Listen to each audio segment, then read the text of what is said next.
Good morning. आज online video class में किरण प्रकाश की ray optics NCERT chapter number 9 के वीडियो 27 लेकर के हम लोग मिल रहे हैं। आज के वीडियो में हम एनसीईआरटी के कुछ न्यूमेरिकल बनाने की कोशिश करेंगे। मेरा आज का जो न्यूमेरिकल बनाने का जो मेन उद्देश्य होगा वो एक पैटर्न को बताना होगा कि आप इस टाइप के प्रश्न को कैसे बनाएंगे, इस टाइप के प्रश्न को कैसे बनाएंगे। तो हम एनसीईआरटी में अलग अलग जगहों के न्यूमेरिकल बनाएंगे, जहाँ तरह के न्यूमेरिकल बनाएंगे। कुछ एग्जाम्पल्स भी होंगे, कुछ न्यूमेरिकल के जो दिए रहते प्रश्न उसको बनाएंगे हम। तो आप देखेंगे, समझने की कोशिश करिएगा कि सर इस तरह के पैटर्न को कैसे बना रहे हैं। पैटर्न को मैंने समझना है तो पहले हम जो न्यूमेरिकल है वो बहुत ही ईजी है। मेरे पास एक बुक है, इसमें एनसीईआरटी का 9.1 एनसीईआरटी क्वेश्चन एक्सरसाइज का एग्जाम्पल नहीं है, ये एक्सरसाइज है। एक्सरसाइज का 9.1 क्वेश्चन कहता है कि 2.5 सेंटीमीटर साइज की कोई छोटी मोमबत्ती, एक मोमबत्ती है जिसका आकार दिया है 2.5 सेंटीमीटर, यानी मोमबत्ती का आकार यानी वस्तु का आकार 2.5 सेंटीमीटर है। 36 सेंटीमीटर वक्रता त्रिज्या के अवतल दर्पण, 36 सेंटीमीटर वक्रता त्रिज्या के अवतल दर्पण, अवतल दर्पण है। अवतल दर्पण की वक्रता त्रिज्या दिया है 36 सेंटीमीटर। अवतल दर्पण की वक्रता त्रिज्या 36 सेंटीमीटर है। आपको पता होगा शायद कि अवतल दर्पण की वक्रता त्रिज्या ऋणात्मक होती है, तो यहाँ पर माइनस हो गया। और ये भी आपको पता होगा कि फोकस दूरी वक्रता त्रिज्या के आधी होती है। फोकस दूरी वक्रता त्रिज्या के आधी होती है, तो वक्रता त्रिज्या 36 सेंटीमीटर है, तो फोकस दूरी उसका आधा होगा, तो 18 सेंटीमीटर।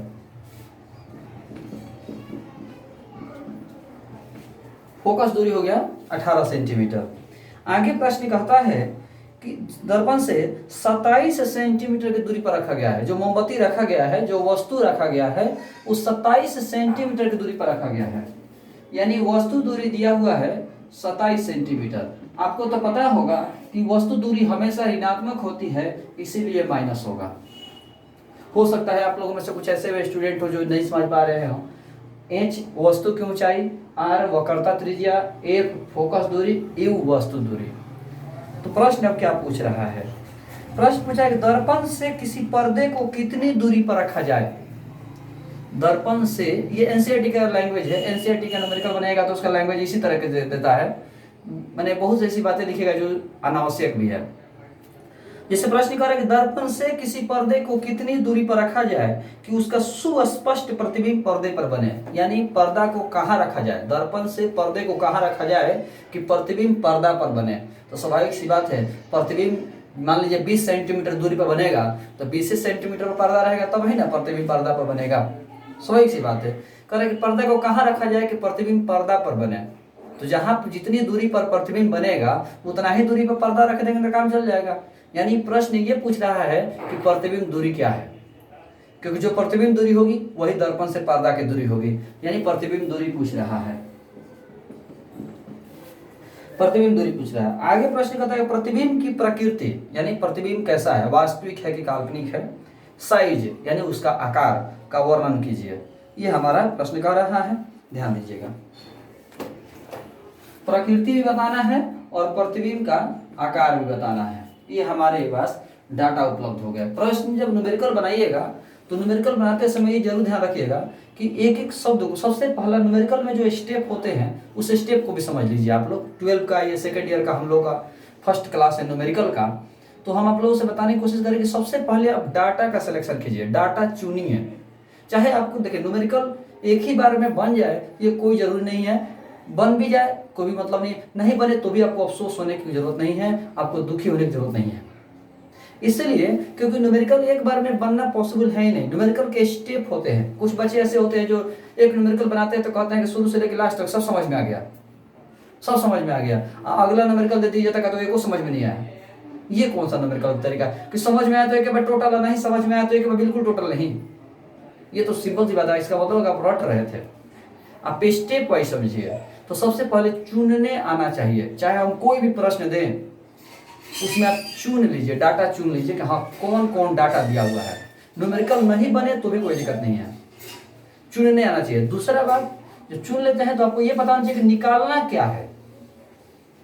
सबसे पहले चुनने आना चाहिए क्या क्या दिया हुआ है, डाटा चुन लीजिए जैसा कि आप देखें।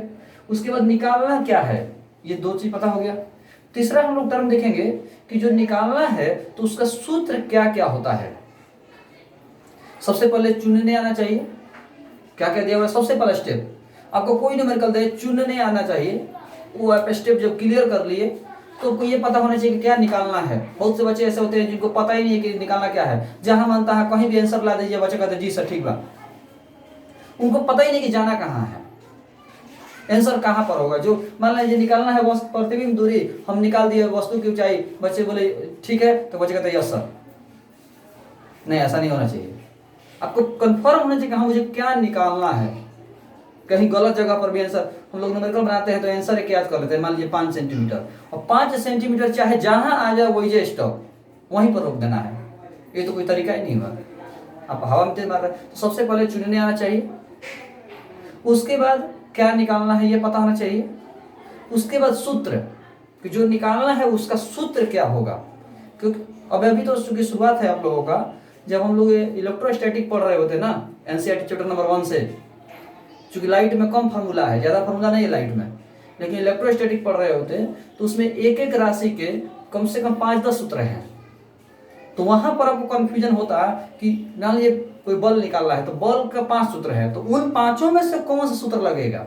फर्स्ट ईयर में जो मेरे पास पढ़े होंगे या दूसरे सर के पास भी पढ़े होंगे तो आपको पता होगा कि एक एक राशि के 4-5 सूत्र हैं। अब उनमें से यही क्यों लगा, ये भी एक रीजन होता है। कभी कभी सर बना रहे हैं न्यूमेरिकल तो ये सूत्र लिख दिए, तो ये पता होना चाहिए कि सर मान लीजिए बल का सूत्र ये डायरेक्ट हम लिख दिया है बराबर में, तो सर एफ के बल के तो और भी सूत्र होते हैं ना, तो उन सभी सूत्रों का आपने इस्तेमाल क्यों नहीं किया, यही इस्तेमाल क्यों किया, ये रीजन के साथ आपको पता होना चाहिए। तो सबसे पहले क्या क्या दिया हुआ चुनिए, उसके बाद क्या निकालना है वो चुनिए, उसके बाद कौन सा सूत्र लगेगा और लगेगा तो क्यों लगेगा ये भी पता होना चाहिए, और चौथा है कैलकुलेशन। ये जनरल सभी न्यूमेरिकल में यही स्टेप होते हैं। कुछ एडवांस न्यूमेरिकल होते हैं तो उन सभी न्यूमेरिकल में आपको प्रॉब्लम हो सकती है, क्योंकि उन सभी न्यूमेरिकल के स्टेप अलग अलग भी हो सकते हैं, लेकिन जनरल यही है। सबसे पहले कौन सी राशि दिया हुआ है, क्या निकालना है, सूत्र और कैलकुलेशन, ये 4 चीजें आपको स्टेप में होते हैं। तो आपको स्टेप बाय स्टेप समझना है। तो सबसे पहले हमने चुनाव कर लिया, उसके बाद क्या निकालना है हमने लिख दिया। अब हम बात करेंगे सूत्र की कि यहाँ पर सूत्र कौन सा लगेगा, तो ध्यान दीजिएगा।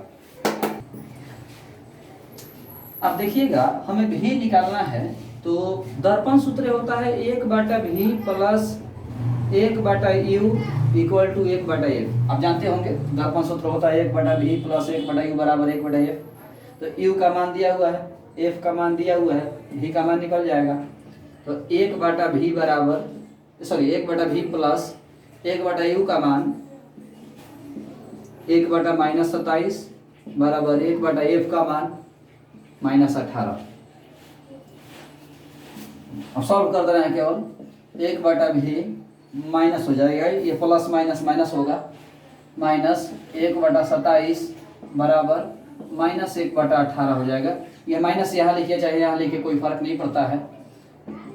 1/v बराबर -1/18 और प्लस हो जाएगा 1/27। जो -1/27 है उधर गया तो प्लस 1/27 हो गया। 1/v बराबर 18 और 27 का लघुत्तम लीजिएगा तो 54 हो जाएगा। 18 तिया 54 -3 हो गया, 27 दूरी 54 प्लस 2 हो गया। 1/v बराबर -1/54, तो क्रॉस मल्टीप्लाई कर दीजिए, इसलिए v बराबर -54 सेंटीमीटर। यह हमारा v का मान निकल गया, v बराबर -54 सेंटीमीटर। अब थोड़ा सा यहाँ माइनस के बारे में भी समझ लीजिए। यह माइनस केवल दिशा बता रहा है। आप भी जानते होंगे, जो लोग भी पढ़े फर्स्ट ईयर में पता होगा उनको, कि सदिश राशि में माइनस चिन्ह केवल दिशा बताने के लिए इस्तेमाल किया जाता है। ये जो माइनस है वो बता रहा है कि लेफ्ट साइड है। इस माइनस का आप जब बुक में आंसर मिलाइएगा तो आपको -54 नहीं मिलेगा। कोई भी बुक आप बनाइएगा तो उसमें -54 नहीं मिलेगा, केवल 54 सेंटीमीटर आंसर में रहेगा। आंसर में 54 सेंटीमीटर रहेगा। यदि माइनस दिया भी है तो भी कोई दिक्कत नहीं है, नहीं दिया है तो घबराने की जरूरत नहीं है, क्योंकि आपको पता होना चाहिए कि माइनस के वक्त जो है वो बाएं तरफ को बता रहा है। ये बता रहा है कि प्रतिबिंब दूरी जो है वो लेफ्ट साइड है, यानी प्रतिबिंब बाएं तरफ बन रहा है। हम बाद में चर्चा करेंगे उस पर फिर से। इसके बाद प्रतिबिंब की ऊंचाई एच निकालना है। आप जानते होंगे कि चूंकि m बराबर माइनस भी बटा यू दर्पण में होता है सूत्र, m बराबर माइनस भी बटा यू। ये भी आप जानते होंगे कि m बराबर एक और सूत्र होता है प्रतिबिंब की ऊंचाई बटा वस्तु की ऊंचाई। हम आशा करते हैं ये दोनों ही सूत्र आप जानते होंगे, m बराबर माइनस भी बटा यू और m बराबर कैपिटल H बटा स्मॉल h। तो हम लिख सकते हैं कि माइनस भी बटा u equal to capital H बटा स्मॉल h। अब बस वैल्यू बैठा दीजिए, v का वैल्यू पता है, u का वैल्यू पता है, कैपिटल H निकालना है, स्मॉल h का वैल्यू दिया हुआ देखिए, माइनस और v के जगह पर -54 बटा u के जगह पर -27, कैपिटल H निकालना है, स्मॉल h का मान 2.5। इसमें भी आप समझ लीजिए प्लस में ही है, स्मॉल h प्लस में है। स्मॉल h प्लस में इसलिए क्योंकि वस्तु हमेशा सीधा रखा जाएगा, वस्तु उलट के नहीं रखा जाता है, जब भी रखा जाएगा सीधा रखा जाएगा। तो सीधा रखा गया तो प्लस, उल्टा रखते तो माइनस होता। ये माइनस माइनस कट गया, 27 दूनी 54 और 2.5 से गुना होगा तो कैपिटल H बराबर -5 सेंटीमीटर। अब आप देख सकते हैं यहाँ -5 आ गया, प्रतिबिंब की ऊंचाई -5, यानी प्रतिबिंब जो है उल्टा बन रहा है।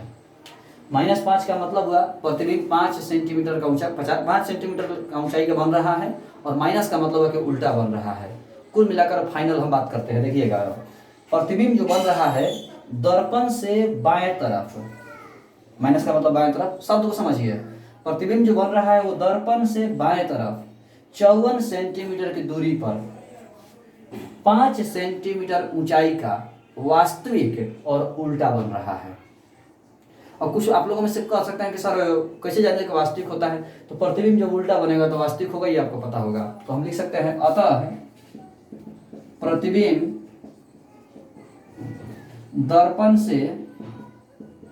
दर्पण के बाएं तरफ 54 सेंटीमीटर की दूरी पर वास्तविक, उल्टा एवं दोगुना आकार का बनता है। ये आपका फाइनल हुआ कि प्रतिबिंब की आकार प्रकृति के बारे में टर्म हमारा हुआ। प्रतिबिंब दूरी हमारा 54 सेंटीमीटर, माइनस का मतलब बाएं तरफ, 5 सेंटीमीटर ऊंचाई का प्रतिबिंब बन रहा है, 2.5 सेंटीमीटर का वस्तु था, 5 सेंटीमीटर का प्रतिबिंब है मतलब दोगुना साइज का प्रतिबिंब है, माइनस है इसका मतलब प्रतिबिंब उल्टा बन रहा है, उल्टा है इसका मतलब है कि वास्तविक बन रहा है। यही हमारा टर्म है। ये हमारा एनसीईआरटी 9.1 न्यूमेरिकल होगा। एक बार आप लोग समझने की कोशिश करेंगे, क्योंकि आपका सेकंड ईयर का ये फर्स्ट न्यूमेरिकल है, तो न्यूमेरिकल के स्टेप को भी समझिएगा। जरूरी नहीं है कि शुरू से कि लास्ट तक एक ही बार में आपको समझ में आ जाए, ये कोई ज़रूरी नहीं है, और इसको बहादुरी भी नहीं कहेंगे कि आप एक ही बार में समझने की कोशिश कर रहे हैं। आप पहले जो हमने स्टेप बताया, सबसे पहले आप कंफर्म हो लीजिए कि हाँ हमें चुनने वाला बिल्कुल समझ में आ गया, एकदम 100% समझ में आ गया कि सर कैसे आपने चुना है। दूसरा क्या निकालना है ये भी सर बिल्कुल हम कंफर्म हो गए हैं कि हाँ मुझे एकदम कंफर्म है कि सर ये ऐसे निकालना है, आपको ऐसे पता चला या हमें ऐसे पता चला। उसके बाद कौन सा सूत्र लगेगा तो यही क्यों लगेगा ये भी आपको पता होना चाहिए। और चौथा है कैलकुलेशन। तो कैलकुलेशन में समझना नहीं है, वो आपके मैथ के नॉलेज पर डिपेंड करता है कि आप कितना मैथ जानते हैं। तो हम अगला जो है 9.2 न्यूमेरिकल देखेंगे। 9.1 में ही आगे ऐसी एक शब्द है, थोड़ा सा हम आपको पता होगा, चर्चा कर देते हैं। कह रहे कि यदि मोमबत्ती को दर्पण की ओर ले जाया जाए तो पर्दे को किस ओर हटाना पड़ेगा। सवाल को समझिए। कह रहा कि यदि मोमबत्ती को हम दर्पण की ओर लेके जाएंगे, मोमबत्ती को जैसे ये दर्पण हो गया, तो मोमबत्ती को यहाँ से उठा करके जैसे जैसे हम दर्पण की ओर लेके जाएंगे तो कह रहा है कि पर्दा कहाँ रहेगा, मतलब प्रतिबिंब कहाँ बनेगा। तो ऐसा आपको पता होगा कि वस्तु जब अनंत पर है तो प्रतिबिंब फोकस पर, वस्तु जब वक्रता केंद्र पर है तो प्रतिबिंब वक्रता केंद्र पर, वस्तु जब फोकस पर है तो प्रतिबिंब अनंत पर। इसका मतलब है कि जैसे जैसे वस्तु को नजदीक लाएंगे प्रतिबिंब वैसे वैसे दूर जाता है। आप जब डायग्राम देखिएगा या लैंग्वेज में लिखा हुआ जो है कि वस्तु और प्रतिबिंब की स्थिति, तो पता चलेगा कि वस्तु को जैसे जैसे आप दर्पण की ओर लेके आएंगे, प्रतिबिंब वैसे ही इधर भागना शुरू हो जाएगा। यानी मोमबत्ती को दर्पण की ओर लेके जाएंगे तो पर्दा जो है दर्पण से दूर ले जाना होगा। वस्तु जब अनंत पर है, प्रतिबिंब जो पर्दा है वो फोकस पर रहेगा, लेकिन यदि वस्तु को हम फोकस पर लेके आ जाएं तो पर्दा को अनंत पर ले जाना पड़ेगा। यानी जैसे जैसे हम वस्तु को, मोमबत्ती को दर्पण की ओर लेके जाएंगे, पर्दा को उतना वैसे वैसे दर्पण से दूर ले जाना होगा। तो ये हमारा 9.1 प्रश्न होगा। अब हम 9.2 प्रश्न की बात करेंगे।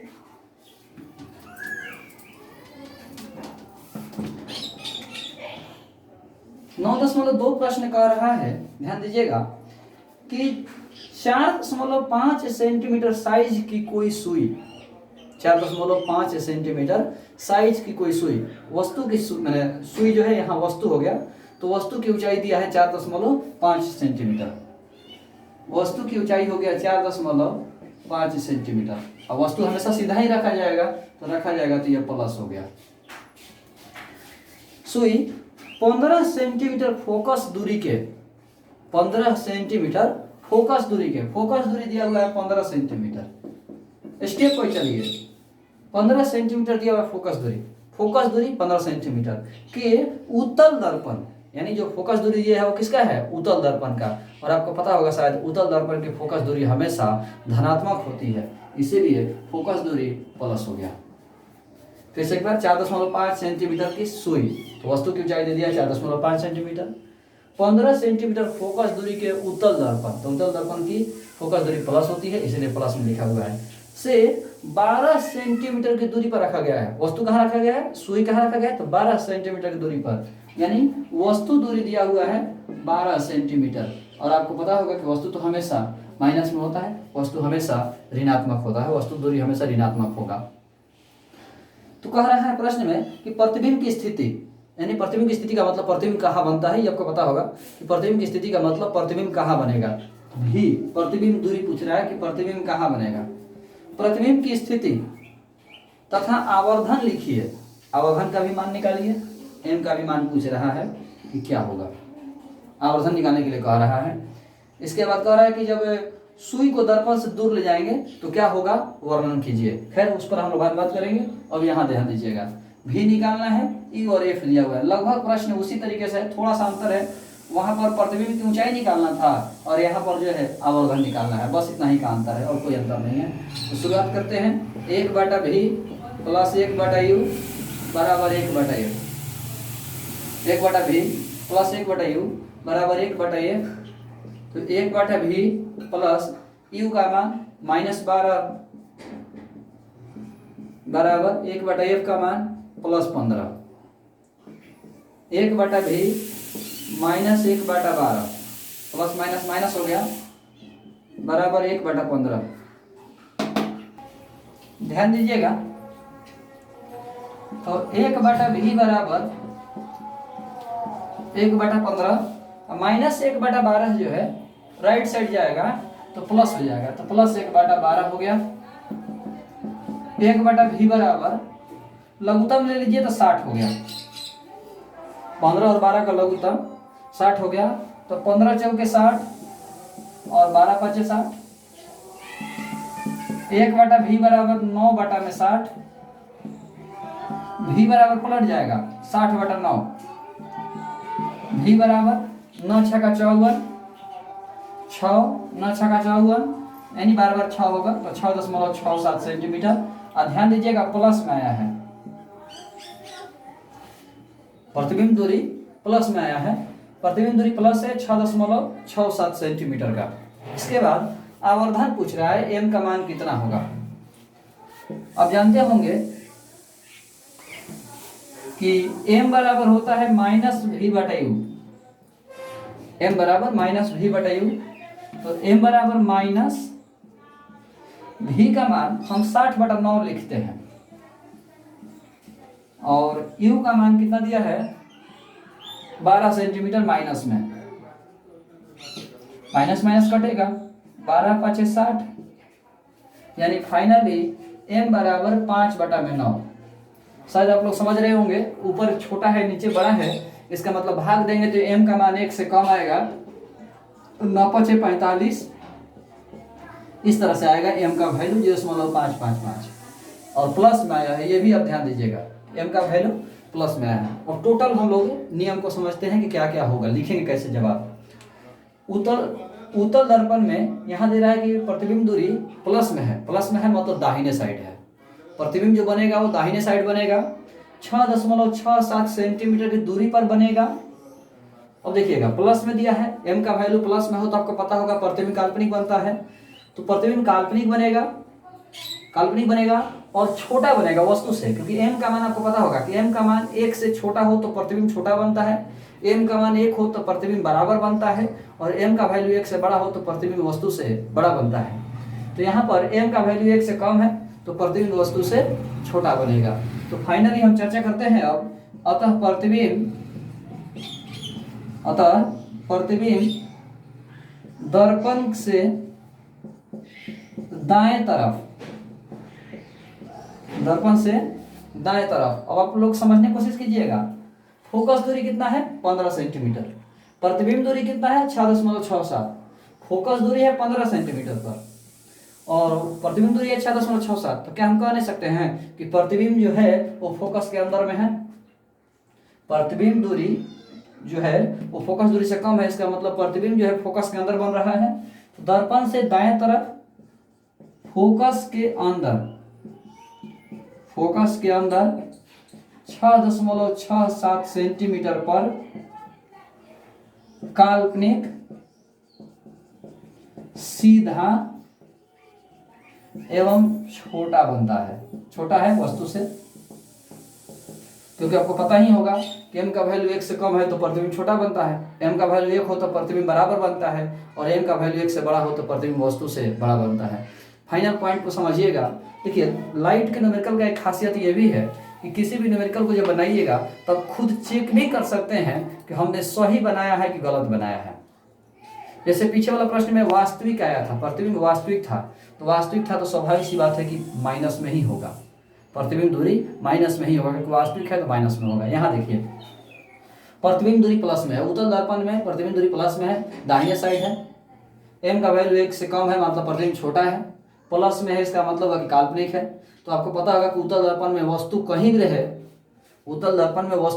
रहे, प्रतिबिंब काल्पनिक सीधा वस्तु से छोटा और फोकस के अंदर बनता है, यह भी जानते होंगे आप। 15 सेंटीमीटर फोकस दूरी है, यहाँ पर 6.67 पे बना है, यानी उत्तल दर्पण में वस्तु कहीं भी रहे, प्रतिबिंब काल्पनिक सीधा छोटा और फोकस के अंदर बनता है। ये सारी बातें जो भी कंडीशन में होता है उत्तल दर्पण में, वो सारी बातें यहाँ पर सत्य साबित हुई। यदि इसमें से कोई भी गलत हो जाता है, यानी प्रतिबिंब दूरी फोकस से अधिक हो जाता है, प्रतिबिंब काल्पनिक से वास्तविक हो जाता है, वस्तु से बड़ा हो जाता है, कोई भी कंडीशन लग गया तो समझिए कि गलत है, आपने कहीं ना कहीं न्यूमेरिकल में गलती जरूर की है। क्योंकि उत्तल दर्पण में वस्तु कहीं भी रहे, प्रतिबिंब काल्पनिक सीधा छोटा और फोकस के अंदर बनता है, और वो सारी बातें यहाँ पर हमारी सिद्ध हुई। इस तरह से हमारा एनसीईआरटी का 9.2 न्यूमेरिकल कंप्लीट हुआ। इसी में एक लैंग्वेज में प्रश्न पूछा है कि यदि हम सुई को दर्पण से दूर ले जाते हैं तो प्रतिबिंब कहाँ बनेगा। ये तो आपको पता होगा बहादुर की, और उत्तल दर्पण में वस्तु कहीं भी रहे, प्रतिबिंब काल्पनिक सीधा छोटा और फोकस के अंदर बनता है। लेकिन इसमें कंडीशन समझिएगा कि यदि वस्तु को हम दूर ले जाएंगे, बहुत दूर ले जाएंगे, तो प्रतिबिंब जो है दर्पण से दूर होता जाएगा, वस्तु भी दूर ले जाएंगे तो प्रतिबिंब भी दूर जाएगा। लेकिन दूर जाएगा तो कितना दूर जाएगा, तो अधिक से अधिक फोकस पर। बात को समझिए, उत्तल दर्पण में वस्तु जो है प्रतिबिंब जो है बहुत दूर जाएगा तो फोकस पर जाएगा, नहीं तो फोकस के अंदर ही रहेगा। इसीलिए कहा जाता है कि फोकस उसका बॉर्डर हो गया, कि वस्तु यदि अनंत पर है उत्तल दर्पण में तो प्रतिबिंब जो है उसका फोकस पर रहेगा, नहीं तो उसके अंदर में ही बनेगा। इसीलिए कहा जाता है कि उत्तल दर्पण में वस्तु कहीं भी रहे, प्रतिबिंब काल्पनिक सीधा छोटा और फोकस के अंदर बनता है, क्योंकि फोकस उसका बॉर्डर हो गया। तो उत्तल दर्पण से दूर ले जाएंगे सुई को तो प्रतिबिंब दर्पण से दूर जाएगा और अधिक से अधिक फोकस पर उससे दूर नहीं जाएगा। तो ये हमारा एनसीईआरटी का 9.2 प्रश्न हुआ। न्यूमेरिकल में फिर से एक बार बोलेंगे हम आप लोगों को कि शुरू से लेकर लास्ट तक आप एक ही बार मत समझिए, पहले आप चुनना सीखिए, चुनने के बाद में क्या निकालना है ये जानिए, ये सीखिए, उसके बाद कौन सा सूत्र लगेगा, सूत्र लगेगा तो क्यों लगेगा, ये समझने की कोशिश कीजिए। और उसके बाद जो है कैलकुलेशन होगा। यदि कहीं प्रॉब्लम होगा तो हम लोग जो है सवाल पूछ सकते हैं, आप सवाल पूछिएगा तो हम हो सकता है यदि नॉर्मली बताने वाला होगा तो नॉर्मल बता देंगे, वीडियो में बताना होगा तो वीडियो बता देंगे। यदि वैसे ही प्रॉब्लम है तो वीडियो कॉल करके व्हाट्सएप पर भी हम लोग वीडियो कॉल करके भी आपको न्यूमेरिकल समझाने की कोशिश करेंगे। तो कोई परेशानी नहीं है, जितना हमसे बनेगा उस तरह से हम आपको सहयोग करेंगे। लेकिन अब जो है वीडियो जो है लगातार नहीं मिलेगा, हो सकता है किसी किसी दिन गैप कर करके भी आपको वीडियो अब मिलेगा, क्योंकि न्यूमेरिकल है। तो आज के लिए इतना ही, धन्यवाद।